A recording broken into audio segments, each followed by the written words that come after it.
여자들과는 눈을 마주치지 못하겠고 대화도 어렵습니다.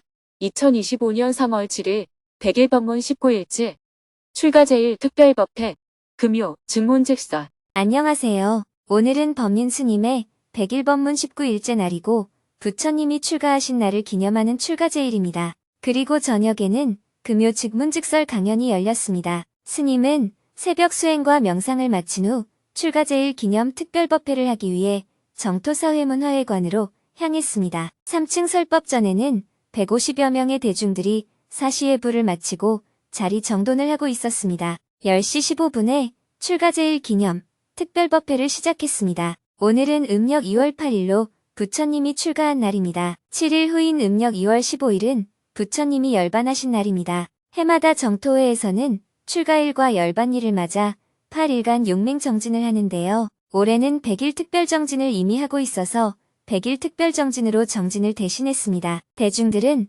스님에게 3배의 예로 법문을 청했습니다. 스님은 출가 제일을 맞이하여 진정한 출가란 무엇인지에 대해 이야기했습니다. 오늘은 부처님께서 출가하신 출가일입니다. 출가란 무엇일까요? 한문 그대로 풀이하면 집에서 나온다는 뜻입니다. 여러분은 왜 집에서 나와야 하는가 하는 의문이 들 겁니다. 먼저 집이란 무엇을 뜻할까요? 첫째, 집은 우리를 안온하게 보호하는 역할을 합니다. 바닥을 따뜻하게 하여 냉기를 막아줍니다. 벽은 바람을 막아줍니다. 천정은 비를 막고 햇볕을 가려주죠. 이렇게 우리를 안전하게 보호해줍니다. 둘째, 집에는 가족이 있습니다. 부모님이 있고, 형제가 있고, 자식이 있습니다. 셋째, 집에는 우리가 생활하는 데 필요한 여러 생활 도구가 있습니다. 먹을 음식이 있고, 입을 옷이 있으며, 여러 가지 도구들이 있습니다. 이렇게 집은 우리가 생활하는데 편리하도록 꾸며져 있습니다. 집을 떠난 사람을 나그네라고 부릅니다. 나그네는 가족이 없어서 외롭고 몸을 피할 처소가 없어서 불편합니다. 그래서 나그네는 집에 돌아가는 것을 원합니다. 집은 이렇게 우리를 안온하게 살도록 보호하는 역할을 하지만 동시에 굴레가 되기도 합니다. 집에서는 잔소리를 들어야 하고 일도 해야 하고 가족들의 눈치도 봐야 하고 동네 사람들의 눈치도 봐야 합니다. 윤리와 도덕이 있어서 나를 속박합니다. 그래서 집은 굴레라고 말할 수 있습니다. 집에 있으면 우리는 굴레 때문에 집을 나가고 싶어 합니다. 어릴 때부터 자기 마음에 안 들면 자꾸 집을 나가려고 하죠. 집에서 나가겠다는 것은 자유를 향한 몸짓입니다. 그런데 우리는 집을 나가자마자 곧바로 나그네가 됩니다. 외로워지니까 다시 집으로 돌아가려고 하죠. 집으로 돌아오면 또 속박을 받고 다시 집을 나가면 외로워집니다. 안온함이 그리워서 다시 집으로 들어오고 들어가면 또 속박을 받습니다. 이렇게 들락날락하는 것을 가출이라고 합니다. 언제 낭패를 당할지 모르는 불안한 인생. 우리는 인생을 살면서 낭패다. 어떻게 해야 할지 모르겠다. 이런 생각이 들 때가 있습니다. 첫째, 몸이 아플 때입니다. 몸이 너무 아파서 꼼짝도 못하고 있으면 이보다 더한 낭패가 없죠. 둘째, 직장을 갑자기 잃었을 때입니다. 셋째, 가지고 있던 재물을 잃었을 때입니다. 넷째, 인간관계를 잃었을 때입니다. 부모님이 돌아가시거나 배우자와 이혼을 하거나 자식이 죽게 되면 이보다 더한 낭패가 없습니다. 사랑하는 사람을 잃게 되면 하늘에서 갑자기 벼락이 떨어진 것과 같은 충격을 받습니다. 다섯째, 어떤 추문으로 명예나 지위를 잃어도 낭패라고 생각합니다. 어느 날 술을 먹고 정신을 잃었는데 나중에 알고 보니 나도 모르게 성추행을 한 겁니다. 그래서 얼굴을 들고 밖에 나갈 수가 없게 됩니다. 신문에 대문짝만하게 기사가 실리고 TV 뉴스에도 나가게 되면 큰 낭패입니다. 우리는 늘 어느 날 갑자기 낭패를 당하지 않을까 하는 불안 속에 살고 있습니다. 아, 행복해 하면서 행복에 빠져 있다가 일순간에 나한테 왜 이런 일이 일어났지 하는 상황에 부닥치게 됩니다. 경전에서는 이것을 화택에 비유합니다. 우리의 인생이 불난 집에서 아이들이 놀고 있는 것과 같다는 것입니다. 언제 기둥이 쓰러지고 배들보가 무너지고 석가래가 떨어질지 모르는데 그저 거기서 장난감을 갖고 노는데 정신이 없는 것이 우리의 인생이라는 거죠. 권력도 영원하지 않습니다. 어느 순간, 순식간에 사라질 수 있습니다. 이렇게 우리는 뭔가를 엄청나게 잃을 수 있는 불안 속에 살고 있습니다. 집이라는 것은 이렇게 안온함을 주면서 동시에 속박이 됩니다. 그런데 그 안온함은 항상하지 않습니다. 늘 불에 타 언제 무너질지 모르는 위험을 안고 있는 것과 같습니다. 모든 것이 사라질 수 있는 위험에 있는 것입니다. 그 속에서 우리는 하루하루 요행을 바라며 살고 있어요. 이 사실을 꿰뚫어 확연히 알면 지금 지위가 있더라도 그것을 버릴 수 있습니다. 그러면 그 지위에서 떨어질 일이 없어지게 됩니다. 수중에 재물이 있어도 그것을 버리면 잃을 일이 없어지고 명예가 있어도 그것을 미리 버려버리면 나중에 망신당할 일이 없어집니다. 가족이 있어도 가족을 버리면 나중에 가족을 잃어서 괴로울 일이 없어지게 됩니다. 출가와 가출의 차이. 그래서 부처님은 그런 안온함에 머무르지 않고 집을 떠나신 겁니다. 부처님의 출가는 실제 집에서 나오는 걸 말하기도 하지만 가족 관계나 지위, 명예, 재물 등 모든 것으로부터 떠난다는 것을 말합니다. 무슨 이유가 생겨서 떠나는 것이 아니라 자발적으로 떠나는 것을 말합니다. 가출은 지금 집에 마음에 안 드는 부분이 있어서 떠나는 것이기 때문에 혹시 더 좋은 집이 있나 하며 찾아 헤매다가 대안이 없으면 다시 집으로 돌아오게 됩니다. 그러면 또다시 답답해지고 다시 가출을 하죠. 그러나 출가는 집을 불사르고 나가는 것입니다. 돌아올 집을 만들지 않는 것이라고 할 수 있습니다. 이것이 진정한 출가입니다. 좀 더 정확하게 표현하면 집을 없앤다라고 말할 수 있습니다. 가출과 출가는 한문으로 같은 출자와 같은 가자를 쓰지만 가출은 집이 마음에 안 들어서 나가는 것을 말하고 출가는 집에 불만이 없어도 이것이 지속되지 않음을 자각하고 떠나는 것을 말합니다. 그래서 출가는 인생의 혁명이라고 할 수 있습니다. 태어나 살면서 맺은 인간관계와 가치 등 그동안 추구해온 모든 것을 일시에 탁 놓아버리는 것이 출가입니다. 수행을 오래 해도 별로 성과가 없는 것 같은 생각이 드는 이유는 이런 출가의 자세가 되어 있지 않기 때문입니다. 출발부터 한계를 가지고 있어서 그렇습니다. 출가, 모든 것을 일시에 탁 놓아버리는 것. 오늘날 기후 위기의 근본 원인은 인간의 지나친 소비에 있습니다.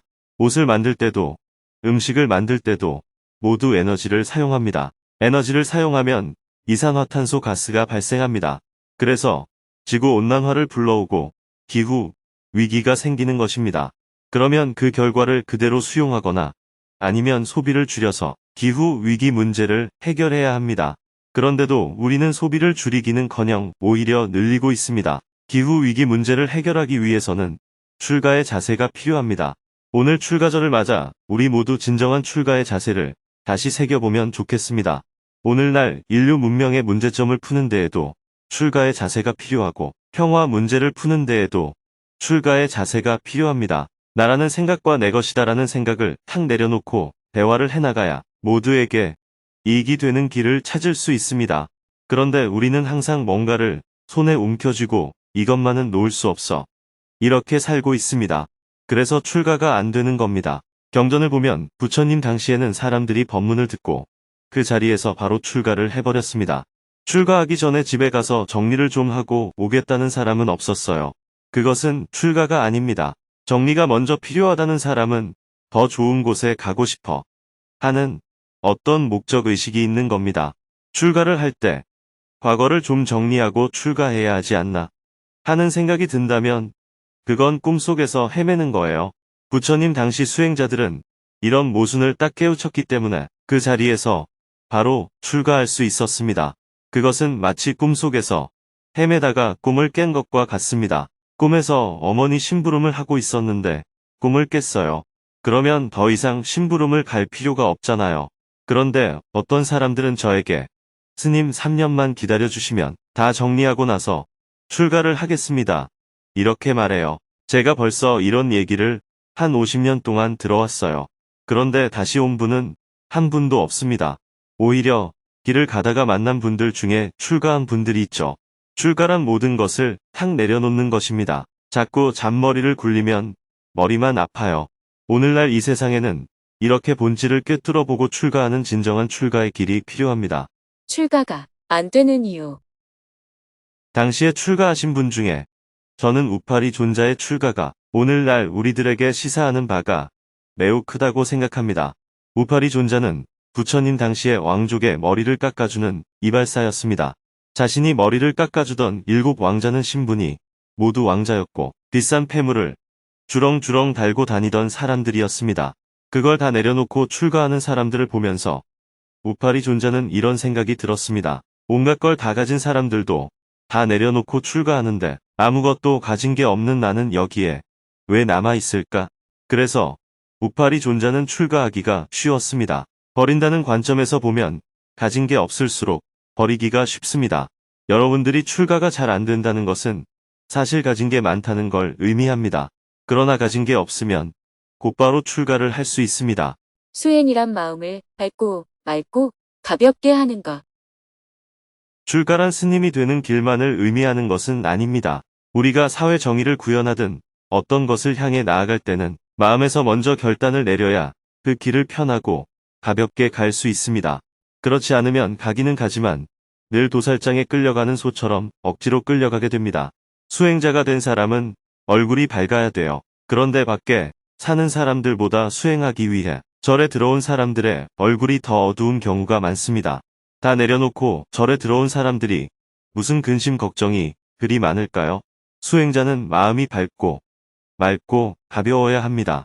마음이 밝아지려면 어리석음에서 벗어나 지혜를 가져야 합니다. 마음이 맑아지려면 욕심을 버려야 합니다.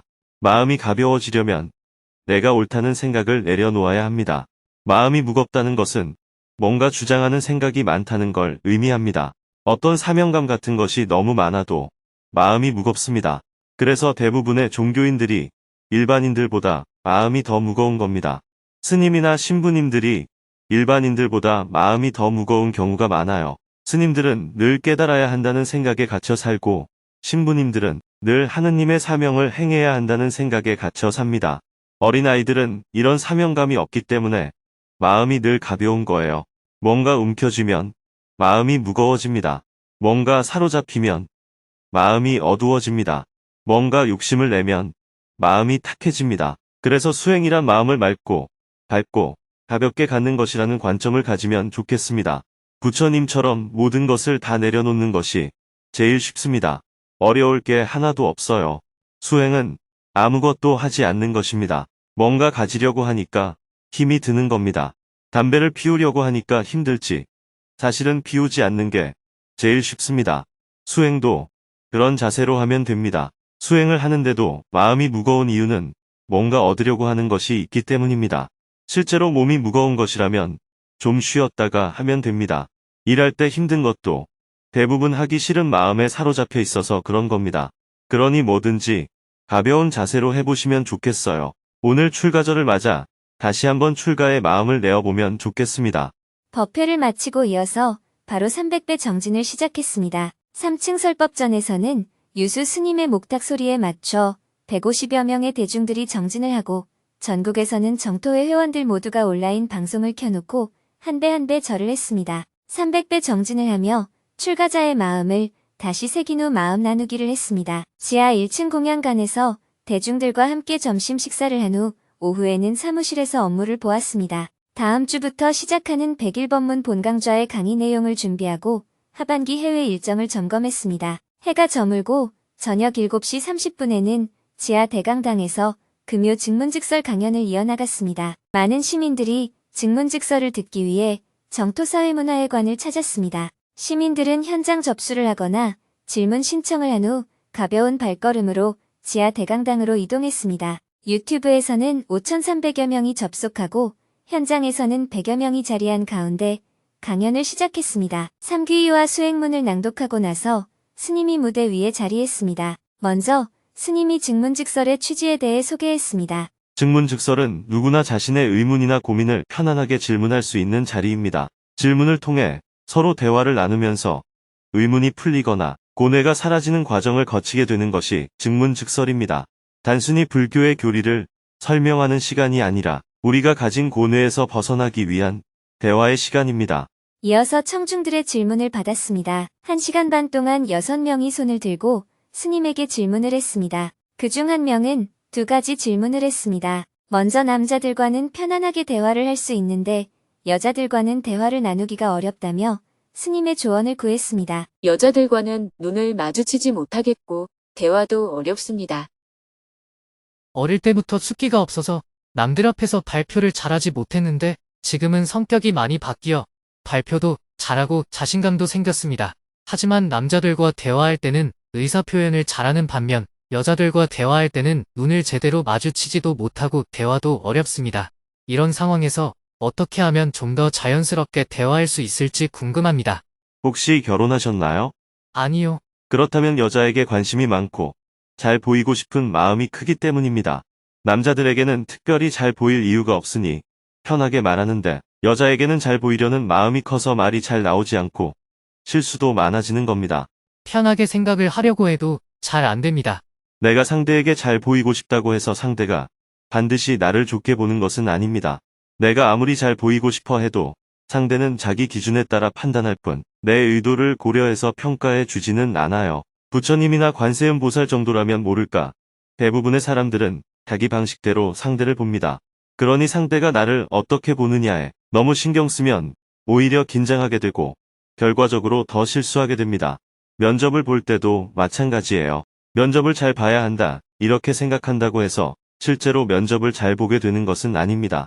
물론 호감을 얻고 싶어하는 마음 자체는 자연스러운 감정이고 충분히 이해할 수 있습니다. 하지만 그 마음이 너무 강하면 오히려 긴장하게 되고 말이 더 엉키거나 실수를 하게 돼요. 혼자 있을 때나 친한 친구 또는 가족과 함께 있을 때 말을 잘 못하는 사람은 없습니다. 자기 생각을 편하게 말하면 되니까요. 하지만 남에게 말할 때는 잘해야 한다 하는 생각이 들기 때문에 더 긴장하게 됩니다. 특히 많은 사람 앞에서 이야기할 때는 더 긴장되죠. 그래서 말하고 나서 그때 이렇게 말했어야 했는데 하고 후회하는 경우가 많습니다. 이 문제를 해결하는 방법은 크게 두 가지입니다.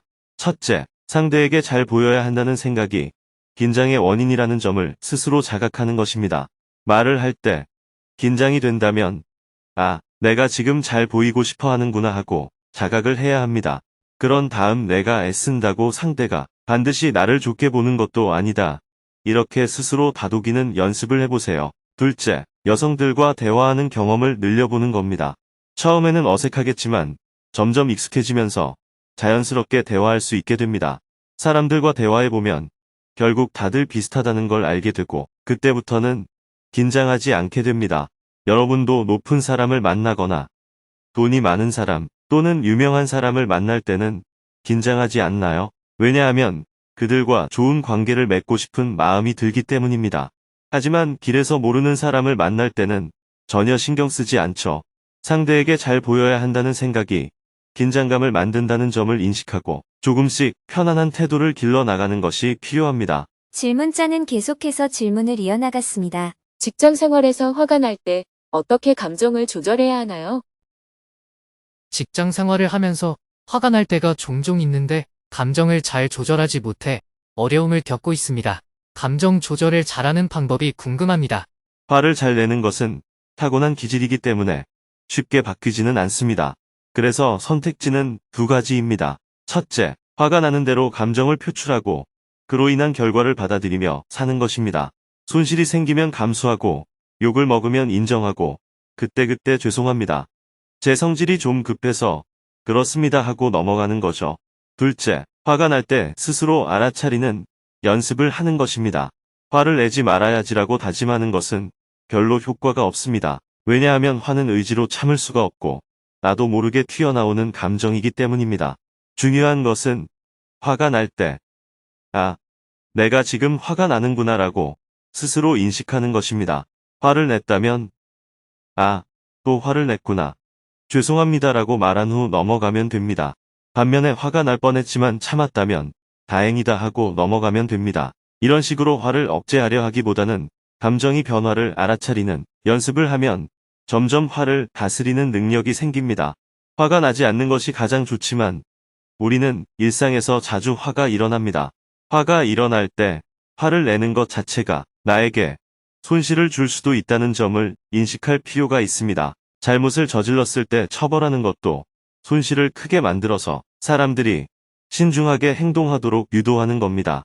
마찬가지로 화를 내었을 때 상대와의 관계에서 어떤 결과를 초래할지 생각해 볼 필요가 있습니다.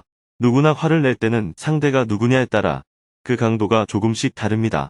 자기보다 높은 사람에게는 화를 덜 내고 가족이나 가까운 사람에게는 쉽게 짜증을 내는 경향이 있습니다. 왜냐하면 가까운 사람에게는 화를 내도 큰 손실이 없다고 생각하기 때문입니다. 하지만 가까운 사람도 결국 상처를 받게 되기 때문에 내가 스스로 감정을 조절할 수 있어야 합니다. 화를 조절하는 가장 좋은 방법은 두 가지입니다. 첫째, 내가 옳다는 생각을 내려놓는 것입니다. 우리가 화를 내는 근본적인 이유는 나는 맞고 너는 틀렸다 하고 생각하기 때문입니다. 하지만 옳고 그른 것이 아니라 서로 다를 뿐입니다. 둘째, 자신의 감정 패턴을 이해하는 것입니다. 만약 부모님이나 가족이 쉽게 화를 내는 분위기에서 자랐다면 나도 자연스럽게 그런 환경에 물들었을 가능성이 큽니다. 그렇다면 이제는 스스로 그 패턴을 자각하고 점차 변화시켜 나가는 노력을 해야 합니다. 감사합니다. 잘 알았습니다. 대화를 마치고 나니 밤 9시가 넘었습니다.